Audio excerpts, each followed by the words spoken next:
Hello dears, സുഖമല്ലേ എല്ലാവർക്കും. അങ്ങനെ ഒരു 3-4 ദിവസത്തെ അവധിക്ക് ശേഷം ഇന്നലെ മുതലാണ് അഫി ക്ലാസ്സിൽ പോകാൻ തുടങ്ങിയത്. ഇവർക്ക് 2 ദിവസം ക്ലാസ് ഉണ്ടായിരുന്നില്ല. എന്താണെന്ന് വെച്ചാൽ വലിയ കുട്ടികളുടെ ആർട്സ് ഫെസ്റ്റ് നടക്കുന്നതുകൊണ്ട് ഈ KG സെക്ഷനിലെ കുട്ടികൾക്ക് ക്ലാസ് ഇല്ലായിരുന്നു കേട്ടോ. പിന്നെ ശനി ഞായറും അവധിയായിരുന്നല്ലോ. ഇന്നലെ പോയി, പക്ഷേ ഇന്നലെ എനിക്ക് ലഞ്ച് ബോക്സ് വീഡിയോ എടുക്കാനായിട്ട് പറ്റിയില്ല. വേറെ കുറച്ച് പരിപാടി ഉണ്ടായിരുന്നതുകൊണ്ട് സമയം കിട്ടിയില്ല കേട്ടോ. അപ്പം നമ്മളിന്ന് രാവിലെ കഴിക്കാൻ കൊടുത്തു വിടുന്ന അപ്പം കടലക്കറിയാണ്. ഒരു 3-4 പീസായിട്ട് അപ്പം കട്ട് ചെയ്ത് വെച്ചിട്ടുണ്ട്. കടലക്കറി ഒഴിച്ചു കൊടുത്തു. ലഞ്ചായിട്ട് നമ്മളിത് ചോറ് വെക്കുന്നുണ്ട്. പിന്നെ വാഴയ്ക്ക ഇന്ന് മുളക് ഇടിച്ച് അങ്ങനെയാണ് വെച്ചത്. അപ്പോൾ അതും വെച്ച് കൊടുത്തു. അതുപോലെ തന്നെ നെല്ലിക്കാച്ചാറ്, അതുപോലെ തന്നെ ഒരു മുട്ടയും കൂടെ പൊരിച്ച് അതും റെഡിയാക്കി വെച്ച് കൊടുത്തിട്ടുണ്ട് കേട്ടോ. അപ്പോൾ നമ്മുടെ ലഞ്ച് ബോക്സും അതുപോലെ തന്നെ രാവിലെ കഴിക്കാനുള്ള ഫുഡും പിന്നെ വെള്ളവും കാര്യങ്ങളൊക്കെ നമ്മൾ ബാഗിലെടുത്ത് വെച്ചിട്ടുണ്ട്. അപ്പോൾ അപ്പോഴേക്കും മോള് എഴുന്നേറ്റ് വന്നിട്ടുണ്ട്. പിന്നെ ഇന്ന് രാവിലെ എഴുന്നേറ്റപ്പോഴേക്കും നല്ല മുട്ടം പണി കിട്ടിയിട്ടോ. എന്താണെന്ന് വെച്ചാൽ ഗ്യാസ് തീർന്നു പോയി കറക്റ്റ് സമയത്ത്.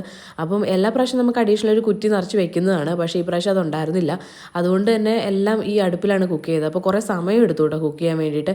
എങ്കിലും കറക്റ്റ് സമയമായപ്പോഴത്തേക്കും എല്ലാം റെഡിയായി. അതുകൊണ്ട് ഭാഗ്യം.